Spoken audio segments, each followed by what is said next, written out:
내 회갑날엔 냉동 미역국 하나로 때웠으면서 동생 결혼식엔 내 돈으로 3천만 원을 써. 며느리의 얼굴이 하얗게 변했습니다. 제 손에는 은행 거래 내역이 들려 있었습니다. 총 3,200만 원. 며느리가 몰래 빼간 돈이었습니다. 이 이야기는 1년 전으로 거슬러 올라갑니다. 제 60번째 생일 회갑날부터 시작되었습니다. 오늘 이야기 시작하기 전에 구독과 좋아요 부탁드립니다. 여러분의 작은 클릭 하나가 큰 힘이 됩니다. 그럼 시작하겠습니다. 오늘은 제 60번째 생일 회갑이었습니다. 아침부터 마음 한편이 설레고 또 한편으로는 묘하게 허전했습니다.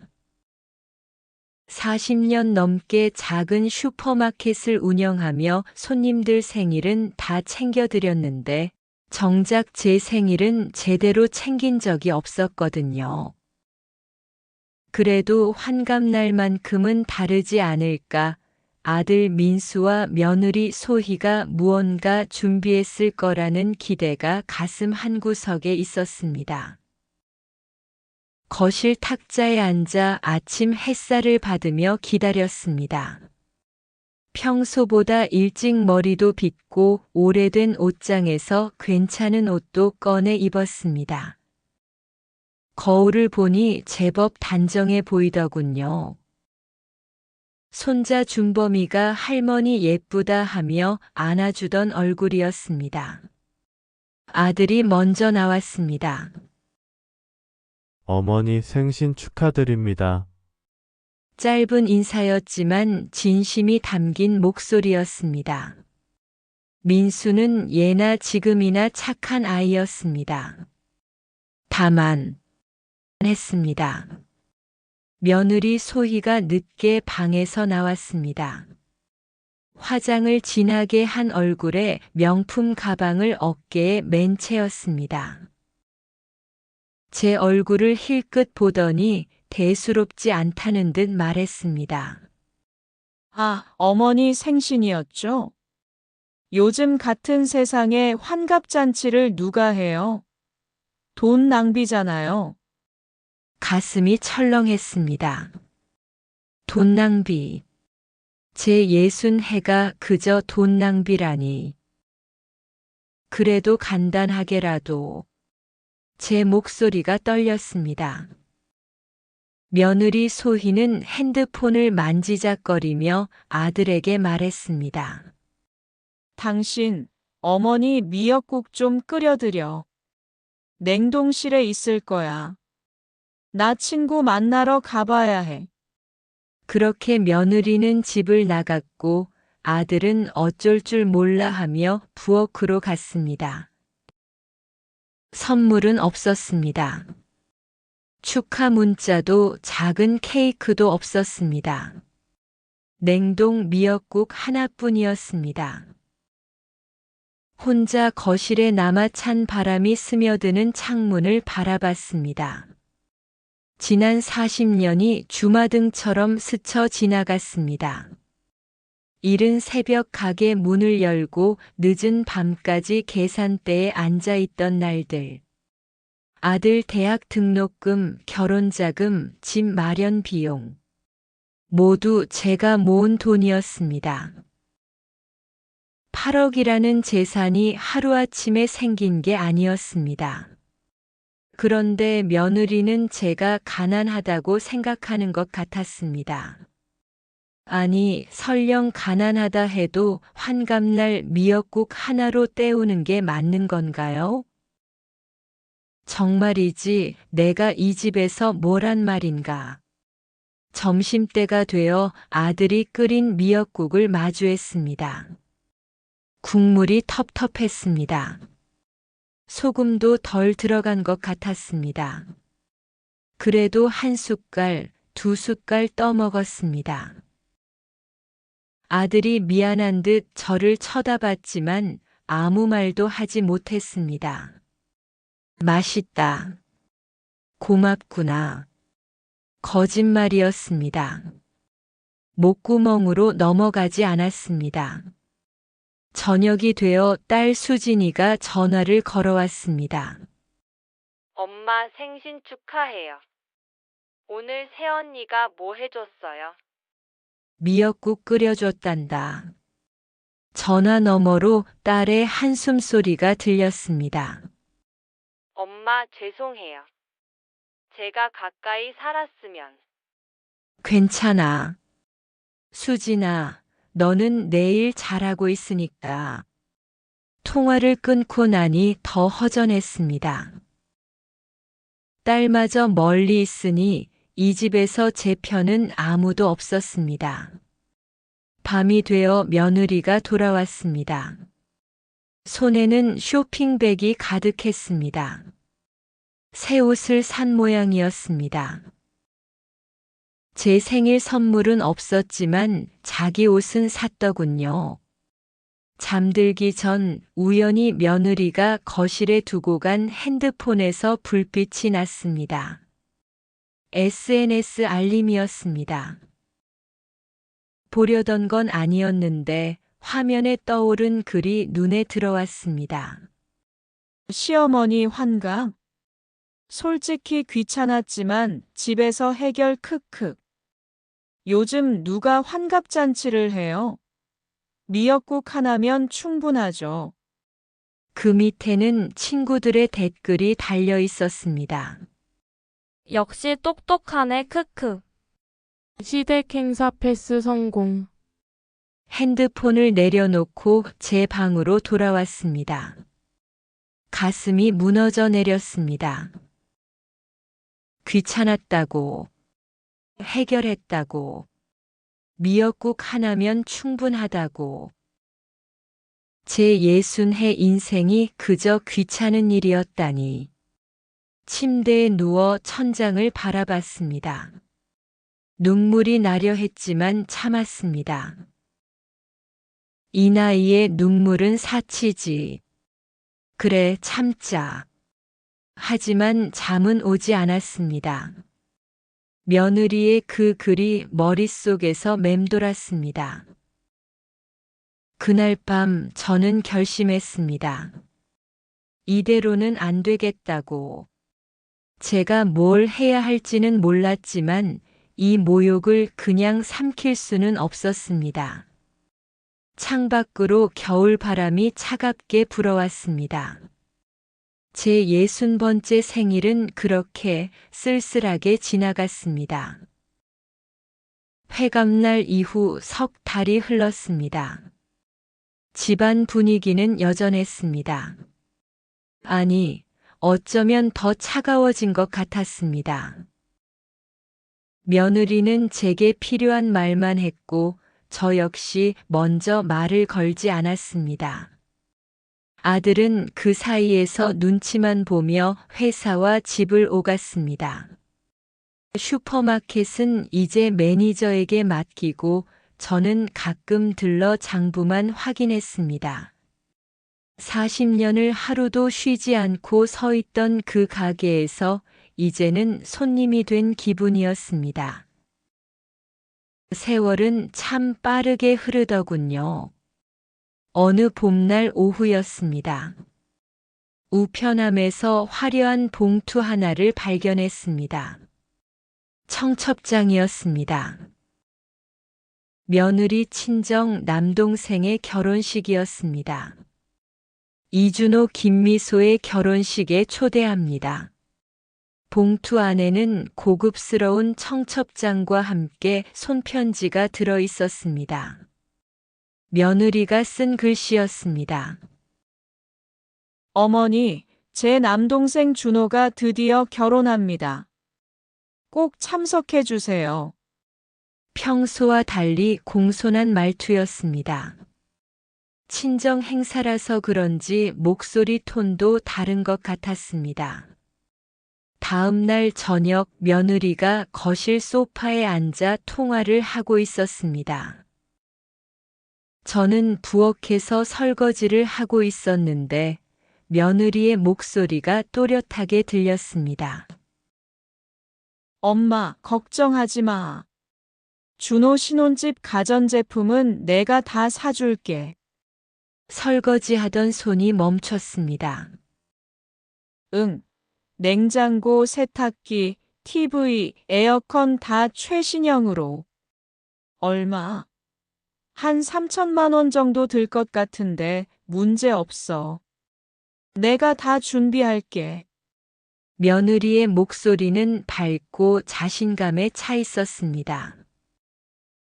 엄마, 우리 준호 신혼생활 걱정 말라고. 누나가 있잖아, 나한테 맡겨. 통화가 끝나고 며느리는 흥얼거리며 자기 방으로 들어갔습니다. 저는 그 자리에 멈춰 서 있었습니다. 3천만 원. 제 회갑날엔 돈 낭비라며 냉동 미역국 하나로 때웠던 며느리가 친정 동생에게는 3천만 원을 쓴다고요? 싱크대 앞에서 물이 흐르는 소리만 들렸습니다. 설거지는 이미 끝났는데 수도꼭지를 잠그는 것도 잊고 있었습니다. 도대체 그 돈은 어디서 났을까? 며느리는 결혼 전부터 회사를 다니긴 했지만 월급이 그렇게 많지 않다는 걸 알고 있었습니다. 아들 민수도 평범한 회사원이라 여유가 있는 편은 아니었습니다. 그런데 3천만 원을 그렇게 쉽게. 며칠 후 안사돈이 우리 집에 들렀습니다. 결혼 준비 이야기를 나누려는 모양이었습니다.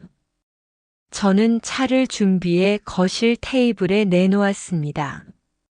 사돈 감사합니다. 준호가 좋은 곳에 장가 가게 됐어요.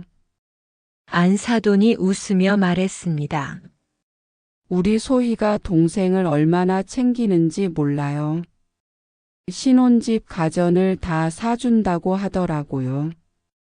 3천만 원쯤 되는데 엄마는 부담 갖지 마세요. 제가 알아서 할게요.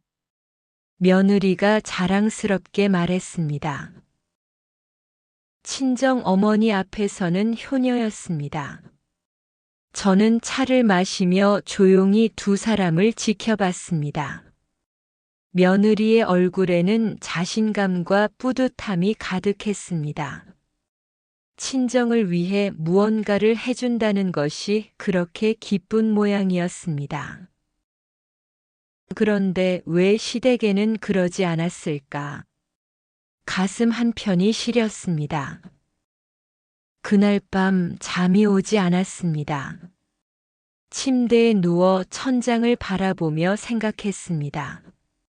3천만 원이라는 거금을 어떻게 마련했을까? 혹시 빚을 낸 걸까? 아니면 불현듯 한 가지 생각이 스쳤습니다. 몇 년 전 제가 며느리에게 통장 하나를 맡긴 적이 있었습니다. 생활비 관리를 부탁한다며 비밀번호까지 알려줬었습니다. 제 생일이었습니다. 설마. 가슴이 두근거렸습니다. 아니겠지. 며느리가 그럴 리 없다고 스스로를 다독였지만 의심은 쉽게 사라지지 않았습니다. 다음 날 아침 일찍 은행에 갔습니다. 창구 직원에게 통장 거래 내역을 요청했습니다. 최근 5년치 거래 내역 출력 부탁드립니다. 네, 고객님 잠시만 기다려 주세요. 프린터에서 종이가 나왔습니다. 한 장, 두 장, 세 장. 생각보다 많은 양이었습니다. 내역을 보는 순간 숨이 멎는 것 같았습니다. 5년 전부터 조금씩 돈이 빠져나가고 있었습니다. 처음엔 50만 원, 다음엔 70만 원, 그 다음엔 100만 원. 금액이 점점 커졌습니다. 출금 날짜는 불규칙했지만 패턴은 명확했습니다. 총액을 계산해 봤습니다. 3,200만 원. 3천만 원 돈이 제 통장에서 사라져 있었습니다. 은행 로비 의자에 주저앉았습니다. 다리에 힘이 풀렸습니다. 그래서 3천만 원을 그렇게 쉽게 쓴다고 했구나. 며느리가 친정 동생에게 사준다던 그 가전제품들, 그 모든 게 제 돈이었습니다. 제가 40년간 한 푼 두 푼 모은 돈을 몰래 빼서 친정 식구를 챙긴 것이었습니다. 가슴이 무너져 내렸습니다. 배신감이라는 게 이런 건가요? 숨 쉬는 것조차 고통스러웠습니다. 은행 창밖으로 봄볕이 따스하게 내리쬐고 있었습니다. 하지만 제 마음속은 한겨울처럼 차가웠습니다. 거래 내역서를 가방에 조심스럽게 접어 넣었습니다. 이건 증거였습니다. 명백한 증거. 이제 어떻게 해야 하지? 집으로 돌아가는 길 발걸음이 무거웠습니다. 며느리를 어떻게 대해야 할지, 아들에게는 뭐라고 말해야 할지 알 수 없었습니다. 하지만 한 가지는 확실했습니다. 이대로 넘어갈 수는 없다는 것. 집으로 돌아오는 길이 참 멀게 느껴졌습니다. 평소에는 버스로 20분이면 도착하는 거리였는데 그날은 1시간처럼 길었습니다. 창밖 풍경이 눈에 들어오지 않았습니다. 머릿속은 온통 그 숫자들로 가득했습니다. 3,200만 원. 5년 동안 조금씩 빠져나간 제 돈. 며느리는 제가 모르리라 생각했겠지요. 나이든 시어머니가 통장 관리를 제대로 할 리 없다고 설령 알아도 따지지 못할 거라고 믿었을 겁니다. 집에 도착했습니다. 현관문을 여는 순간 며느리의 웃음소리가 들렸습니다. 거실에서 친구와 영상통화를 하고 있었습니다. 응, 맞아. 우리 동생 신혼집 가전 내가 다 사주기로 했어. 누나로서 당연한 거지. 그 밝은 목소리가 칼처럼 가슴을 찔렀습니다. 저는 조용히 제 방으로 들어갔습니다. 문을 닫고 침대에 앉았습니다. 가방에서 은행 거래 내역서를 꺼내 다시 펼쳐봤습니다. 페이지를 넘길 때마다 금액은 커졌고 횟수는 잦아졌습니다. 작년부터는 거의 매달 출금되고 있었습니다. 이렇게 뻔뻔할 수가. 손이 떨렸습니다. 분노인지 슬픔인지 알 수 없는 감정이 북받쳐 올랐습니다. 그날 밤 잠을 이룰 수 없었습니다. 새벽 2시, 3시. 시계 바늘만 멍하니 바라봤습니다. 며느리를 어떻게 대해야 할까? 아들에게는 뭐라고 말해야 할까? 경찰에 신고해야 할까? 하지만 가족인데. 그 생각이 저를 붙잡았습니다. 며느리를 고소하면 아들도 상처받을 것이고 손자 준범이 어떻게 되는 걸까? 가족이 무너지는 것 아닐까? 하지만 동시에 또 다른 목소리가 들렸습니다. 가족이라고 해서 이런 모욕을 참아야 하나? 아침이 밝았습니다. 거울을 보니 눈가에 다크서클이 짙게 내려앉아 있었습니다. 하룻밤 사이에 더 늙은 것 같았습니다. 며느리는 여느 때처럼 화장을 하고 나왔습니다. 저와 눈이 마주치자 무심하게 말했습니다. 어머니, 저 오늘 친정 가요. 준호 결혼 준비 도와줘야 해서요. 그래. 더 이상 아무 말도 하고 싶지 않았습니다. 며느리가 나간 후 저는 오랜 친구에게 전화를 걸었습니다. 변호사인 친구였습니다. 영수가 무슨 일이야? 목소리가 왜 그래? 상담 좀 받고 싶어서 친구 사무실에서 마주 앉았습니다. 은행 거래 내역서를 건넸습니다. 친구는 꼼꼼히 살펴보더니 안경을 벗고 한숨을 쉬었습니다. 영수가 이건 명백한 횡령이야. 며느리가 내 동의 없이 통장에서 돈을 빼낸 거잖아. 고소할 수 있어? 당연하지. 증거도 명확하고. 그런데 영수가 정말 그렇게 할 거야? 가족인데. 친구도 같은 고민을 하고 있었습니다. 나도 모르겠어. 밤새 생각했는데 그냥 넘어가자니 너무 억울하고 그렇다고 고소하자니 가족이 깨질 것 같고. 일단 며느리랑 대화해봐. 사실을 알고 있다는 걸 알리고 어떻게 나오는지 봐. 그래도 안 되면 그때 법적 조치를 취하는 거야. 친구의 조언은 현명했습니다. 하지만 며느리와 대화한다는 것 자체가 두려웠습니다. 사무실을 나와 공원 벤치에 앉았습니다. 봄바람이 불어왔지만 전혀 따뜻하지 않았습니다. 공원에는 손자 손녀를 데리고 나온 할머니들이 보였습니다. 다들 행복해 보였습니다. 나는 왜 이렇게 됐을까? 핸드폰을 꺼내 사진첩을 열었습니다. 아들 민수가 어렸을 때 사진, 결혼식 사진, 손자 준범이 돌잔치 사진. 행복했던 순간들이 가득했습니다. 그런데 언젠가부터 며느리가 들어온 사진마다 저는 구석에 작게 있었습니다. 가족 사진 중앙은 항상 며느리 가족이었습니다. 내가 너무 참기만 한 걸까? 그날 저녁 집으로 돌아왔습니다.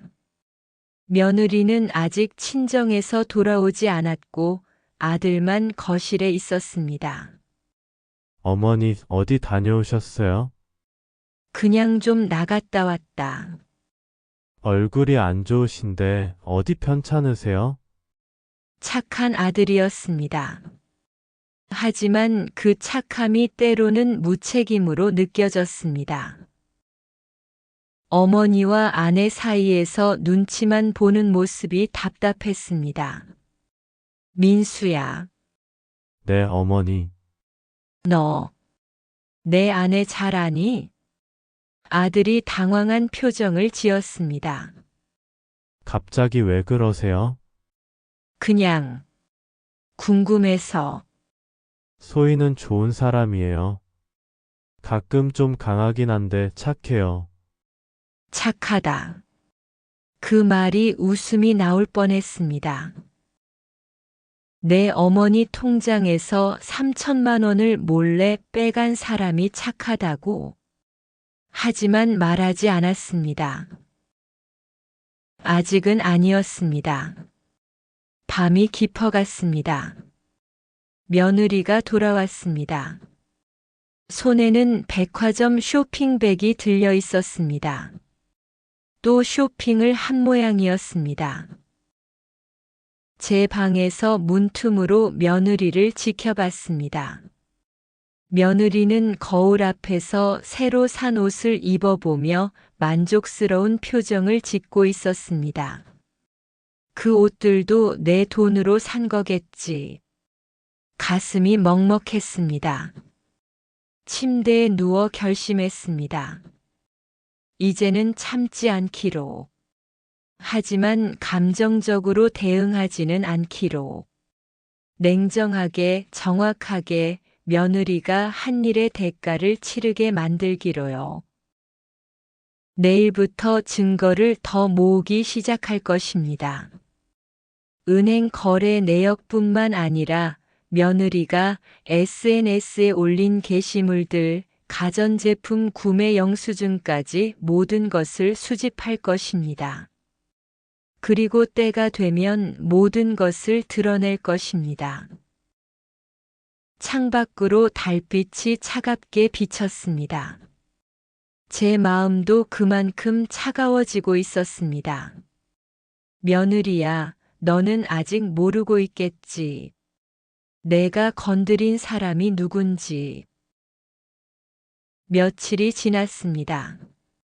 그동안 저는 조용히 증거를 모았습니다.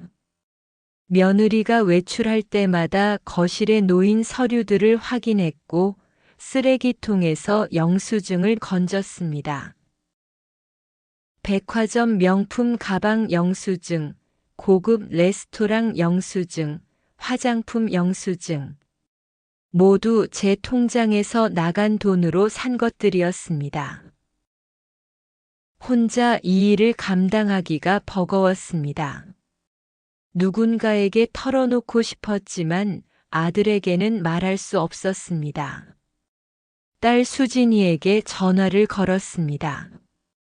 수진아, 이번 주말에 시간 있니? 네, 엄마 무슨 일 있으세요? 목소리가 좀. 그냥 보고 싶어서. 집에 한번 올 수 있겠니? 당연하죠. 토요일에 갈게요. 토요일 아침 수진이 왔습니다. 딸을 보는 순간 눈물이 날 뻔했습니다. 그동안 혼자 견뎌온 시간들이 한꺼번에 밀려왔습니다. 엄마, 왜 이렇게 얼굴이 상하셨어요? 밥 제대로 드시고 계세요? 괜찮아. 나이 들면 다 그런 거지. 며느리는 친정에 가고 없었고 아들은 회사에 나갔습니다. 집에는 저와 딸 단둘이었습니다. 거실에 마주 앉았습니다. 딸이 제 손을 잡았습니다. 엄마, 무슨 일 있으시죠? 저한테 말씀해 주세요. 더 이상 참을 수 없었습니다. 가방에서 은행 거래 내역서를 꺼냈습니다. 수진아, 이것 좀 봐라. 딸은 서류를 받아들고 한 장 한 장 넘겼습니다. 표정이 점점 굳어졌습니다. 엄마, 이게 뭐예요? 5년 동안 이렇게 돈이 나갔다고요? 내 새언니가 몰래 빼간 거야. 뭐라고요? 딸의 목소리가 커졌습니다. 분노가 섞여 있었습니다. 엄마 통장에서 허락도 없이? 그래. 딸은 서류를 테이블에 내려놓고 두 손으로 얼굴을 감쌌습니다. 한참을 그렇게 있다가 고개를 들었습니다. 눈이 붉어져 있었습니다. 엄마, 왜 진작 말씀 안 하셨어요? 말하기가 쉽지 않았어. 오빠 생각도 하고 준범이도 있고. 그래도 이건 아니잖아요. 이건 명백한 횡령이에요. 딸의 반응이 저를 조금 안심시켰습니다. 적어도 딸은 제 편이었습니다. 새언니가 이 돈으로 뭘 한 건데요? 친정 남동생 결혼한다면서 신혼집 가전제품 3천만 원어치 사준다고 했어. 미쳤나 봐요, 진짜. 딸이 소리쳤습니다. 그러고는 숨을 크게 들이쉬며 진정하려 애썼습니다. 엄마 회감 날엔 미역국 하나로 때우고 친정에는 3천만 원을 써요. 그것도 엄마 돈으로. 그래. 엄마 당장 고소하세요. 경찰에 신고해야 해요. 딸의 말이 단호했습니다. 하지만 저는 여전히 망설여졌습니다. 그런데 수진아, 그러면 우리 가족이 가족이요? 엄마를 이렇게 대하는 게 가족이에요. 딸의 목소리에 울분이 섞여 있었습니다. 엄마는 평생 가족을 위해 사셨잖아요. 아빠 돌아가시고 혼자 슈퍼 하시면서 오빠 대학 보내시고 결혼시키시고 집까지 마련해 주시고 그렇게 모은 재산을 며느리가 몰래 빼서 친정 챙긴다고요. 딸의 말 한마디 한마디가 제 마음을 울렸습니다. 엄마, 이건 엄마가 참으실 문제가 아니에요. 범죄예요. 그날 오후 딸과 함께 더 많은 증거를 찾기 시작했습니다. 며느리 방을 조심스럽게 들여다봤습니다.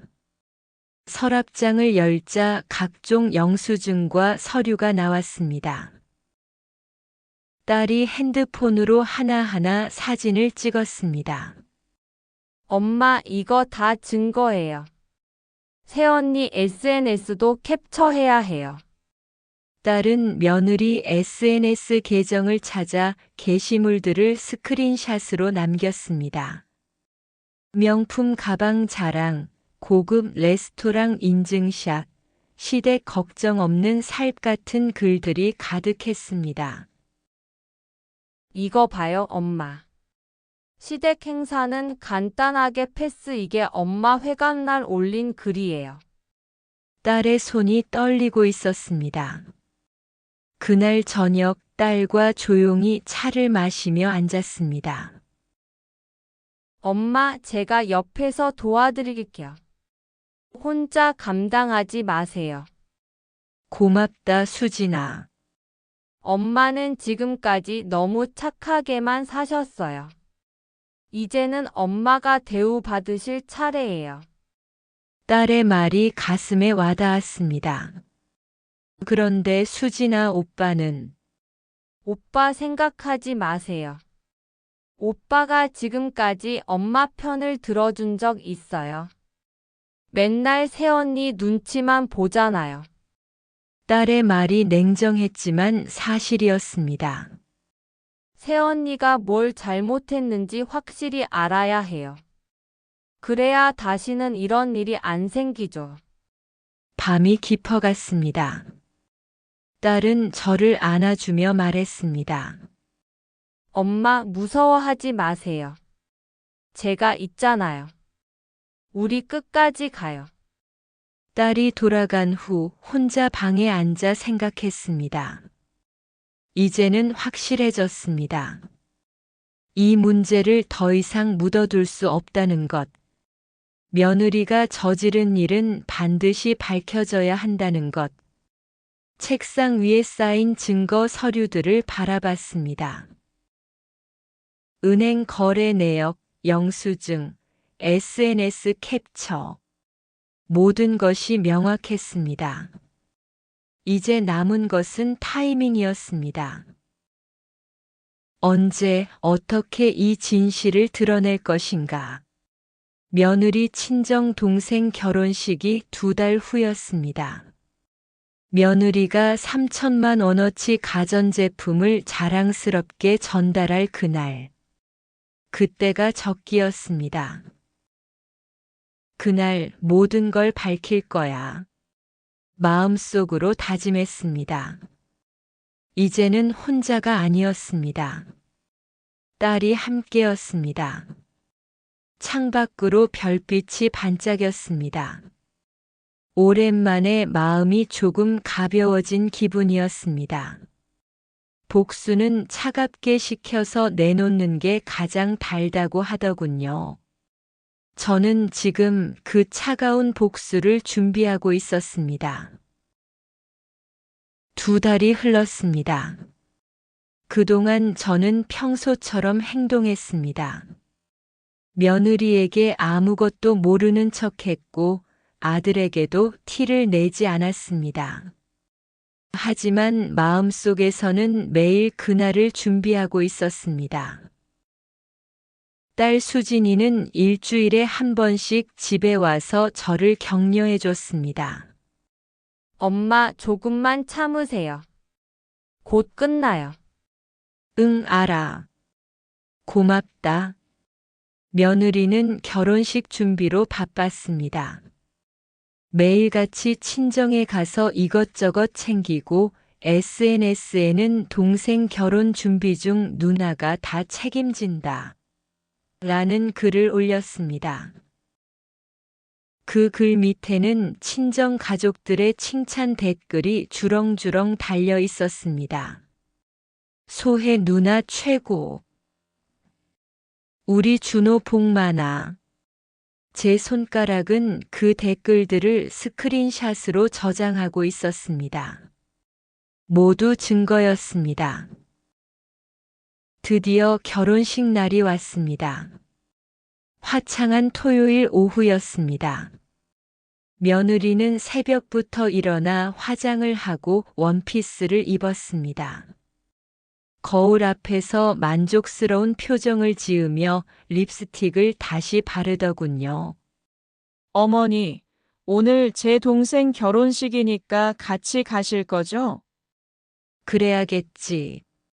그럼 준비하세요. 1시간 후에 출발할게요. 며느리의 목소리에는 들뜬 기분이 가득했습니다. 오늘은 자신이 주인공이 될 날이니까요. 친정 동생에게 3천만 원어치 가전제품을 선물하는 멋진 누나로 칭송받을 날이었으니까요. 저도 옷을 차려입었습니다.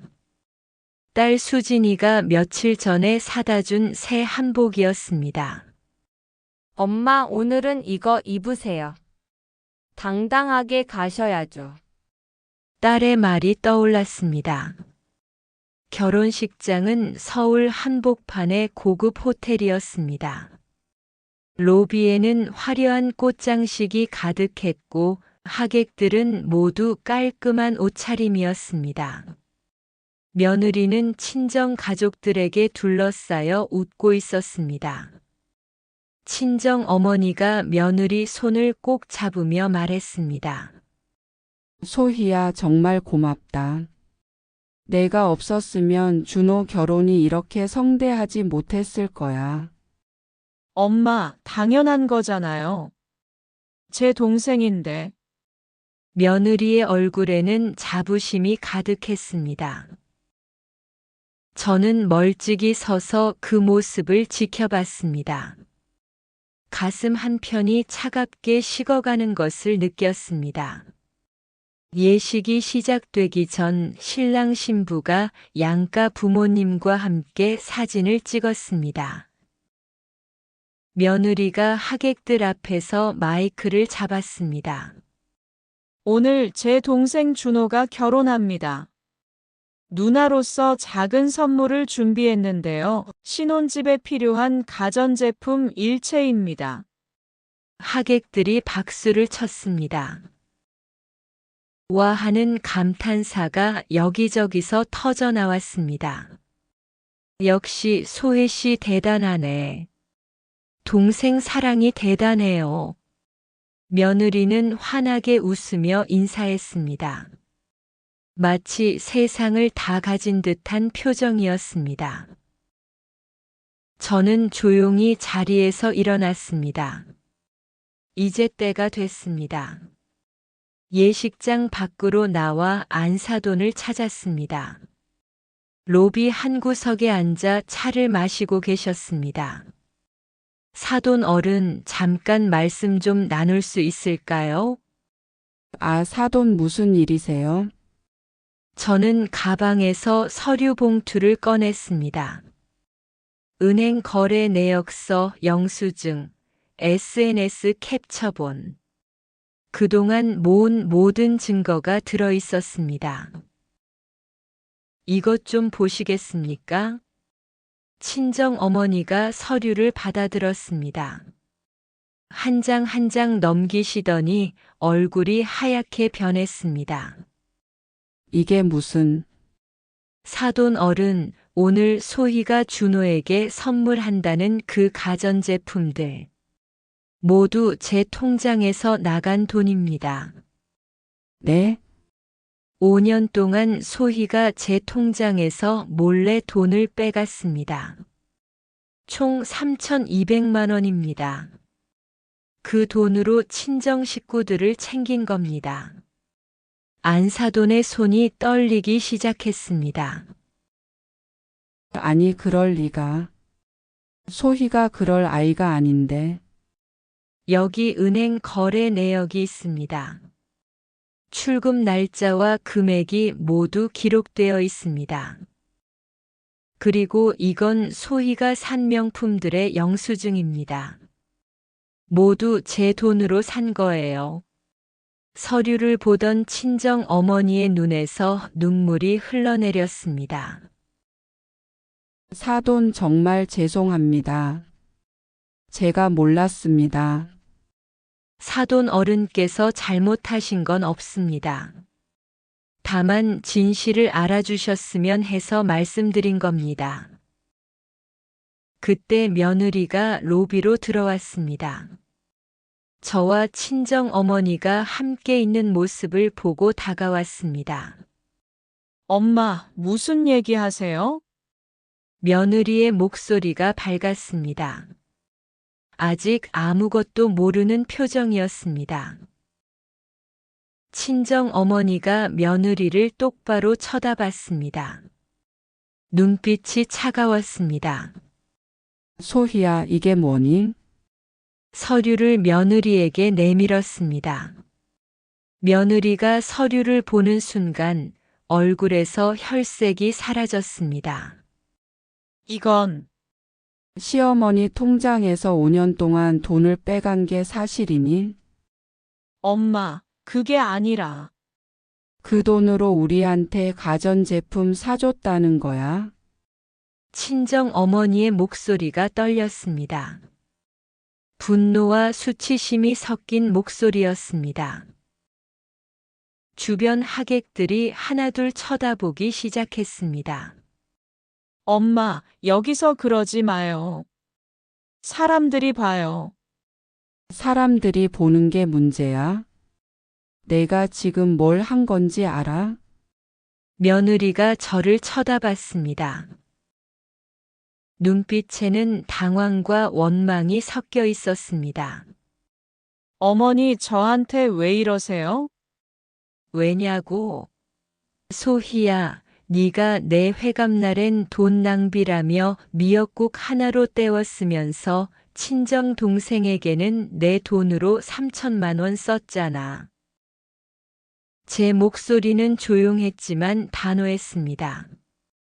저는 그게 며느리가 말을 더듬었습니다. 친정 어머니가 며느리 팔을 붙잡고 예식장 밖으로 끌고 나갔습니다. 저도 뒤따라갔습니다. 호텔 정원 한 구석, 사람들 눈에 띄지 않는 곳이었습니다. 소희야, 대체 왜 그랬니? 친정 어머니의 목소리에는 눈물이 섞여 있었습니다. 엄마, 죄송해요. 나도 어쩔 수 없었어. 어쩔 수 없었다고? 남의 돈을 훔쳐서 우리한테 쓴 게 어쩔 수 없었다고? 며느리가 울기 시작했습니다. 하지만 제 마음은 움직이지 않았습니다. 그 순간 예식장에서 아들 민수가 뛰어나왔습니다. 무슨 일이에요? 다들 왜 이래요?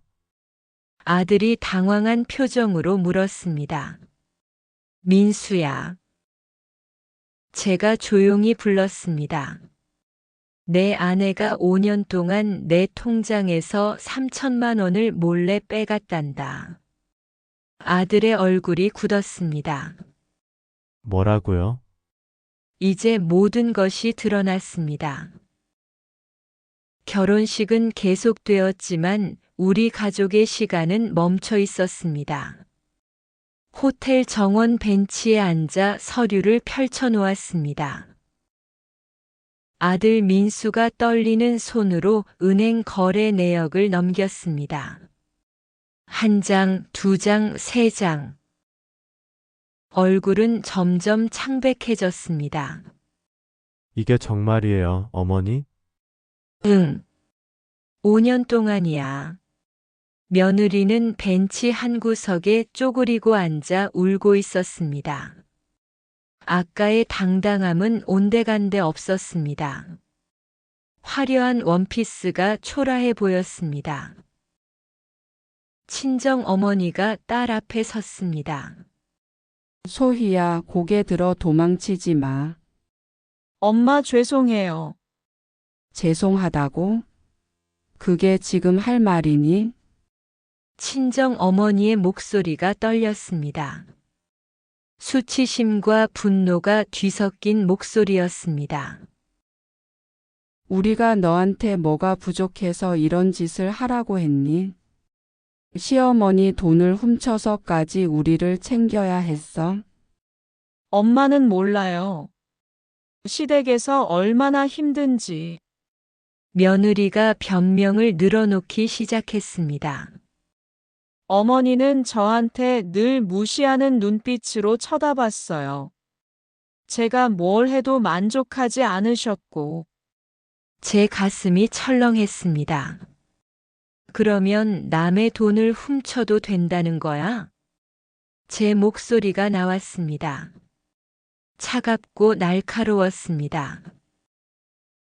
소희야, 내가 너를 무시했다고. 내 회감날 미역국 하나로 때운 게 무시가 아니고 SNS에 귀찮다고 쓴 게 존중이었니? 며느리가 고개를 들었습니다. 눈물 범벅이 된 얼굴이었습니다. 어머니 저도 처음부터 이러려던 건 아니었어요. 그럼 처음엔 그냥 급할 때 잠깐 빌리는 거였어요. 나중에 갚으려고. 5년 동안 3천만 원을 잠깐 빌렸다고? 아들 민수가 끼어들었습니다. 그의 목소리에는 실망감이 가득했습니다. 소희야, 너 정말 이럴 사람이었어? 며느리가 남편을 쳐다봤습니다. 당신도 몰랐잖아요. 우리 집안 형편이 어려운 거. 친정 엄마가 병원비 필요하다고 할 때, 동생이 취업 준비한다고 할 때, 난 어떻게 해야 했는데, 그래도 어머니 돈을 몰래 쓰는 건 아니잖아. 그럼 당신이 도와줬어야지. 당신은 맨날 어머니 눈치만 보면서 나한테는 참으라고만 했잖아. 부부가 서로를 비난하기 시작했습니다. 보기 민망한 광경이었습니다. 친정 어머니가 딸의 어깨를 붙잡았습니다. 그만해, 소희야, 변명하지 마. 잘못은 잘못이야. 사돈. 친정 어머니가 제게 고개를 숙였습니다. 정말 죄송합니다. 제가 딸을 잘못 키웠습니다. 제가 어머님께 무릎 꿇고 사과드리겠습니다. 소희가 한 일 변명의 여지가 없습니다. 친정 어머니의 눈에서 눈물이 흘러내렸습니다. 아들 결혼식 날 이런 수치를 겪는 어머니의 마음이 어떨지 조금은 알 것 같았습니다. 사돈 어른은 잘못이 없습니다. 일어나세요. 그 돈 꼭 갚겠습니다. 제가 책임지겠습니다. 아니에요, 엄마. 제가 갚을게요. 며느리가 소리쳤습니다. 무슨 돈으로? 제가 물었습니다. 네 월급으로 3천만 원을 언제 갚을 건데? 10년? 20년? 며느리가 말문이 막혔습니다. 그때 멀리서 딸 수진이가 달려왔습니다. 결혼식에 늦게 도착한 모양이었습니다. 엄마. 다 끝났어요? 응. 수진이가 며느리를 쳐다봤습니다. 경멸에 찬 눈빛이었습니다. 새언니 이제 어떻게 할 거예요? 미안해, 수진아. 미안하다고요? 미안하다는 말로 끝나요? 수진이의 목소리가 날카로웠습니다. 아들 민수가 끼어들었습니다. 수진아, 그만해. 이미 충분해. 충분해요. 오빠는 지금까지 뭐 했어요? 맨날 새언니 눈치만 보고 엄마는 혼자 외롭게 두고. 남매가 대립했습니다. 가족이 완전히 갈라지는 순간이었습니다. 저는 조용히 자리에서 일어났습니다. 다들 진정하세요. 모두가 저를 쳐다봤습니다. 소희야, 네, 어머니. 이제 두 가지 중 하나를 선택해라. 경찰에 신고당할 것인가 아니면 전액 배상할 것인가. 며느리의 얼굴이 더욱 하얗게 변했습니다. 어머니, 경찰은 제발. 그럼 3,200만 원 한 푼도 빠짐없이 갚아라. 시간을 주세요, 제발. 6개월 줄게. 6개월 안에 전액 갚지 못하면 고소할 거야. 며느리가 무너져 내렸습니다. 바닥에 주저앉아 흐느껴 울었습니다. 아들 민수가 제게 다가왔습니다. 어머니 너무 심한 거 아니에요? 심하다고? 제가 아들을 똑바로 쳐다봤습니다. 민수야, 내 아내가 5년 동안 내 돈을 훔친 게 심한 거야? 아니면 내가 갚으라는 게 심한 거야? 아들이 말을 잇지 못했습니다. 너는 지금까지 어머니 편을 한 번이라도 들어준 적 있니? 아내 눈치만 보면서 어머니는 외롭게 두지 않았니? 죄송합니다. 아들이 고개를 숙였습니다. 결혼식장에서는 축하 음악이 흘러나왔습니다. 신랑 신부가 행복하게 웃고 있을 시간이었습니다. 하지만 저희는 정원 한 구석에서 가족의 붕괴를 지켜보고 있었습니다. 해가 저물기 시작했습니다. 황혼이 호텔 정원을 붉게 물들였습니다. 다들 집으로 돌아가요. 오늘은 여기까지입니다. 제가 말했습니다. 친정 어머니가 며느리를 부축해 일으켰습니다. 어머님, 다시 한번 죄송합니다. 꼭 책임지겠습니다. 알겠습니다. 우리는 뿔뿔이 흩어졌습니다.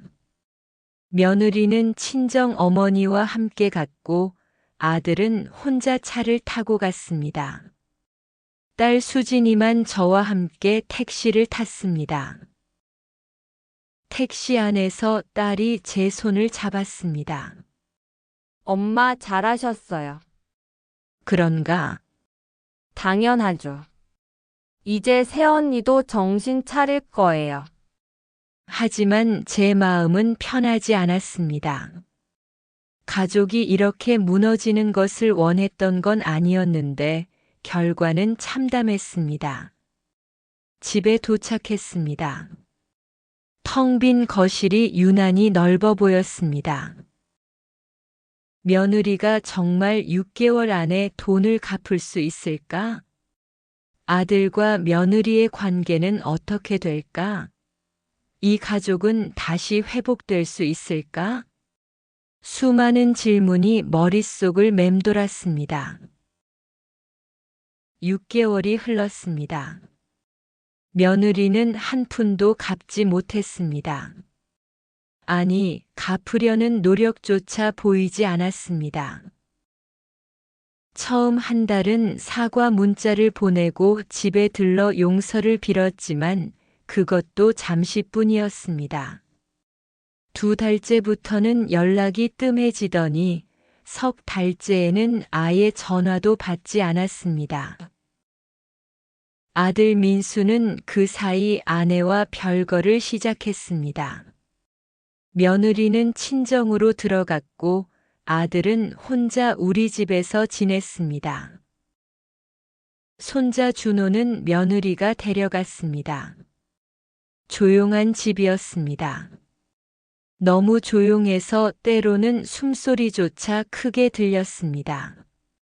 아들은 퇴근하면 방에 들어가 문을 닫았고 저는 거실에서 뉴스를 보며 시간을 보냈습니다. 어느 날 저녁 딸 수진이가 찾아왔습니다. 엄마, 이제 고소하셔야 해요. 6개월 다 됐잖아요. 그래야겠지. 사실 저도 알고 있었습니다. 며느리가 갚을 생각이 없다는 것을. 처음부터 시간을 끄는 것뿐이었습니다. 다음 날 변호사 사무실을 찾았습니다. 오래된 친구인 변호사에게 모든 증거를 건넸습니다. 영수가 이 정도면 승소는 확실해. 하지만 정말 괜찮겠어? 며느리를 법정에 세우면 돌이킬 수 없어. 괜찮아. 이미 돌이킬 수 없는 관계야. 횡령 혐의로 고소장을 접수했습니다. 며느리에게 법원 출석 통지서가 날아갔습니다. 그날 밤 아들이 제 방문을 두드렸습니다. 어머니 정말 법정까지 가시려고요? 그래. 소희가 잘못했지만 그래도 준호 엄마인데. 민수야. 제가 아들을 똑바로 쳐다봤습니다. 내 아내는 5년 동안 어머니 돈을 훔쳤어. 그리고 6개월 동안 한 푼도 안 갚았지. 이제 내가 어떻게 해야 한다고 생각하니? 아들이 입을 다물었습니다. 할 말이 없는 표정이었습니다. 죄송합니다, 어머니. 제가 무능해서. 아들의 어깨가 떨렸습니다. 저도 가슴이 아팠지만 이제 멈출 수 없었습니다. 한 달 후 첫 재판이 열렸습니다. 법정은 생각보다 차갑고 조용했습니다. 방청석에는 딸 수진이가 앉아 있었고 며느리 쪽에는 친정 어머니가 함께 했습니다. 아들 민수는 한쪽 구석에 혼자 앉아 고개를 숙이고 있었습니다. 며느리가 피고석에 앉았습니다.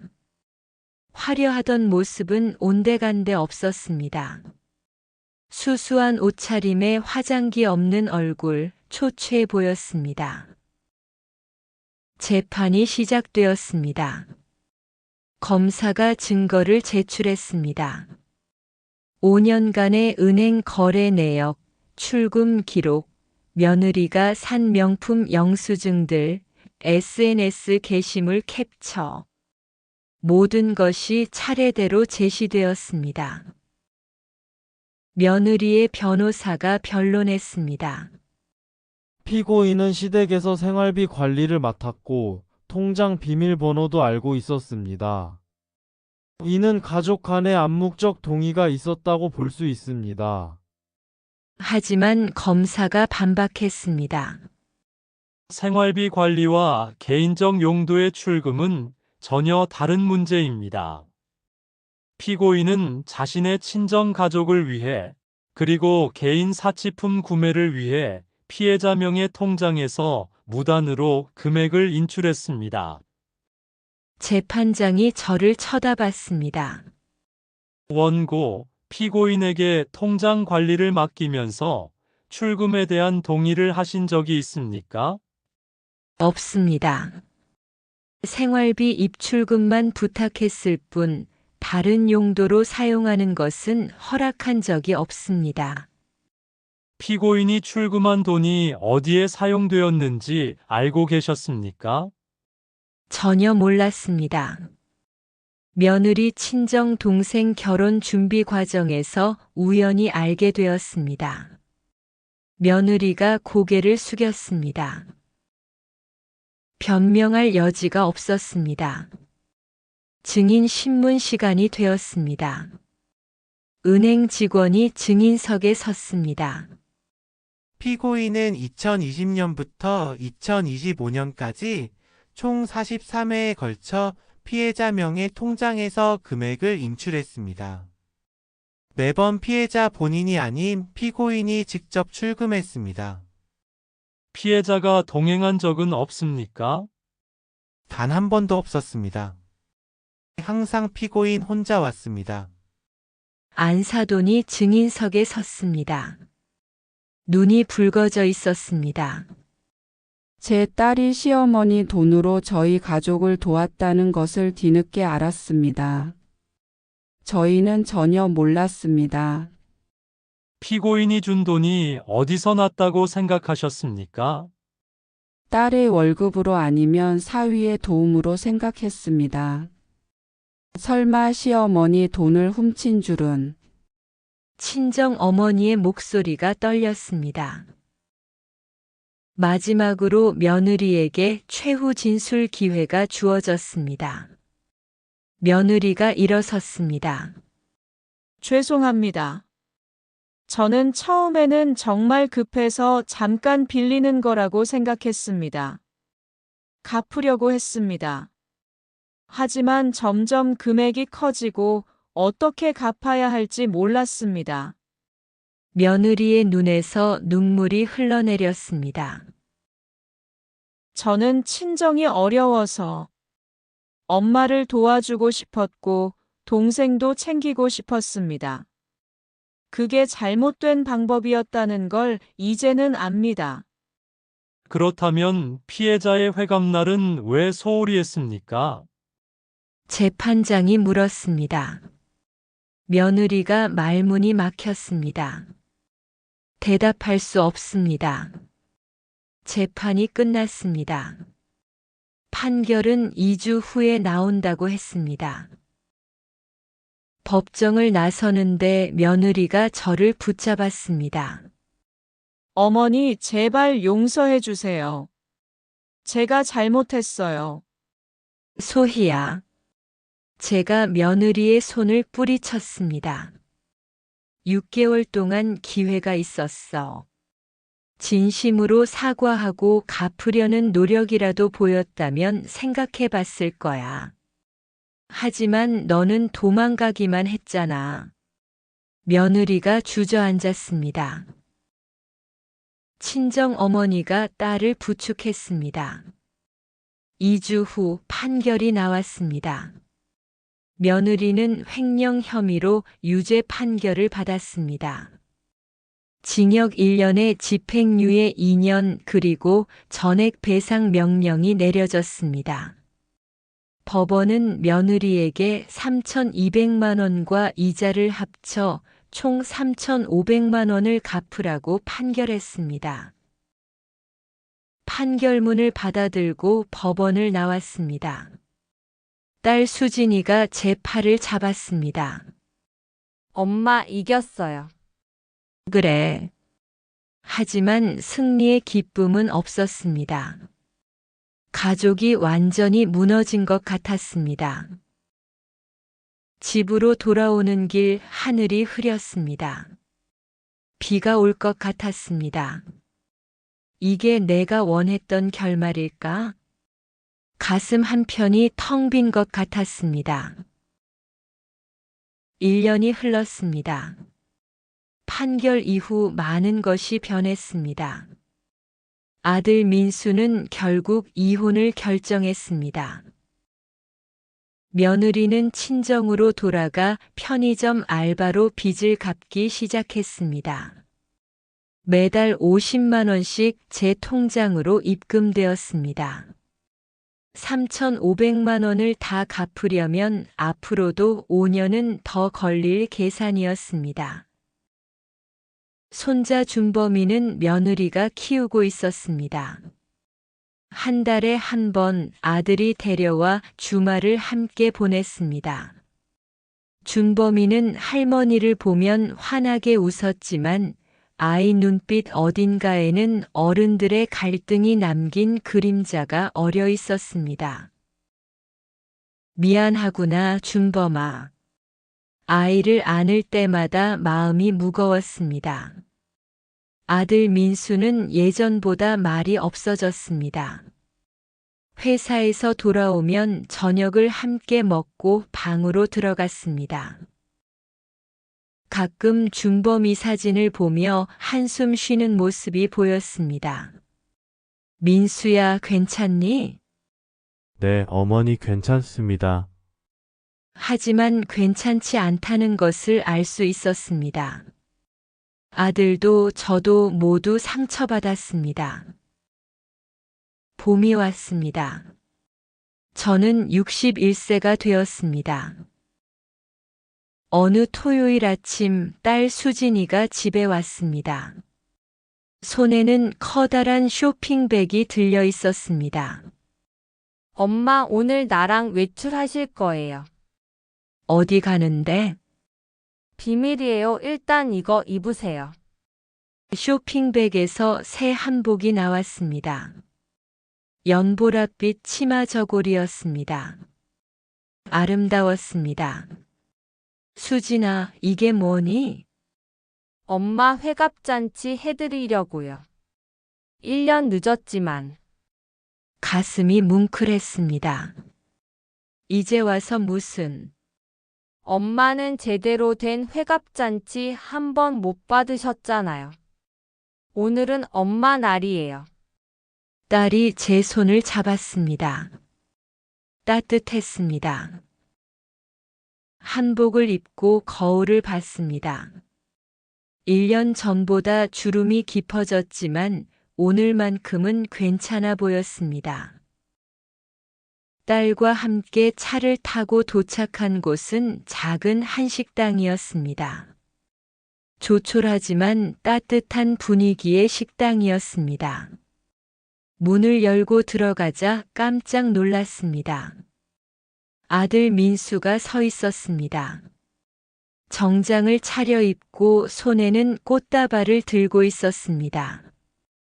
어머니, 생신 축하드립니다. 그 옆에는 오랜 친구들이 모여 있었습니다. 슈퍼 단골 손님들, 동네 이웃들, 변호사 친구까지 모두 박수를 치며 저를 맞아주었습니다. 영숙 씨 생신 축하해요. 회갑 축하드립니다. 눈물이 쏟아질 것 같았습니다. 테이블에는 정성스럽게 차려진 음식들이 가득했습니다. 미역국, 전, 나물, 갈비찜. 1년 전 냉동 미역국과는 비교할 수 없는 상차림이었습니다. 자리에 앉았습니다. 딸 수진이가 케이크를 가져왔습니다. 엄마 촛불 끄세요. 케이크 위에는 61개의 초가 켜져 있었습니다. 촛불빛이 눈에 비쳤습니다. 소원 빌어요, 엄마. 눈을 감았습니다. 우리 가족이 다시 행복해질 수 있기를. 촛불을 불었습니다. 사람들이 박수를 쳤습니다. 식사를 하는 동안 친구들이 옛날 이야기를 꺼냈습니다. 슈퍼를 운영하던 시절 손님들에게 얼마나 친절했는지, 어려운 이웃들을 얼마나 많이 도왔는지. 그 이야기들을 듣다 보니 지난 세월이 헛되지 않았다는 생각이 들었습니다. 식사가 끝날 무렵 아들 민수가 일어섰습니다. 잠깐 말씀드려도 될까요? 모두가 조용해졌습니다. 어머니, 그동안 정말 죄송했습니다. 아들의 목소리가 떨렸습니다. 저는 좋은 아들이 되지 못했습니다. 어머니와 아내 사이에서 눈치만 보고 제대로 된 남편도 아들도 되지 못했습니다. 어머니는 평생 저를 위해 희생하셨는데 저는 어머니 회갑날조차 제대로 챙기지 못했습니다. 아들이 고개를 숙였습니다. 이제야 정신을 차렸습니다. 늦었지만 앞으로는 제대로 된 아들이 되겠습니다. 제가 일어나 아들에게 다가갔습니다. 아들의 어깨를 토닥였습니다. 민수야, 고맙다. 너도 힘들었을 텐데. 아니에요, 어머니. 제가 부족했습니다. 아들이 제 품에 안겼습니다. 40 가까운 어른이 된 아들이었지만 그 순간만큼은 어린아이 같았습니다. 딸 수진이도 다가와 우리를 안았습니다. 세 식구가 한참을 그렇게 있었습니다. 잔치가 끝나고 집으로 돌아왔습니다. 현관문을 열고 들어서는데 거실 테이블 위에 편지 한 통이 놓여 있었습니다. 며느리의 편지였습니다. 조심스럽게 펼쳤습니다. 어머니께 진심으로 죄송합니다. 제가 저지른 일은 변명의 여지가 없습니다. 어머니를 배신하고 가족을 아프게 했습니다. 지난 1년 동안 매일 후회했습니다. 제가 얼마나 큰 잘못을 했는지, 얼마나 소중한 것을 잃었는지 깨달았습니다. 앞으로도 매달 빚을 갚아 나가겠습니다. 용서를 바라지는 않습니다. 다만 준범이만큼은 할머니를 그리워한다는 것을 알아주셨으면 합니다. 다시 한번 죄송합니다. 이소희 올림. 편지를 접었습니다. 복잡한 감정이 밀려왔습니다. 창밖을 바라봤습니다. 저녁 노을이 아름답게 물들어 있었습니다. 며느리를 용서할 수 있을까? 잘 모르겠습니다. 어쩌면 평생 용서하지 못할지도 모릅니다. 하지만 한 가지는 확실했습니다. 이제 저는 더 이상 희생만 하는 사람이 아니라는 것. 제 존엄을 지킬 줄 아는 사람이 되었다는 것. 딸 수진이가 부엌에서 차를 끓이고 있었습니다. 아들 민수는 거실에서 손자 준범이와 전화 통화를 하고 있었습니다. 준범아, 아빠야. 응, 잘 있었어? 다음 주말에 할머니 댁에 올 거지?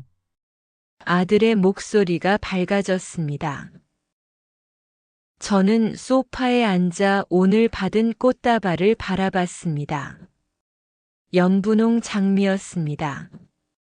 아름다웠습니다. 1년 전 냉동 미역국으로 보낸 회감날.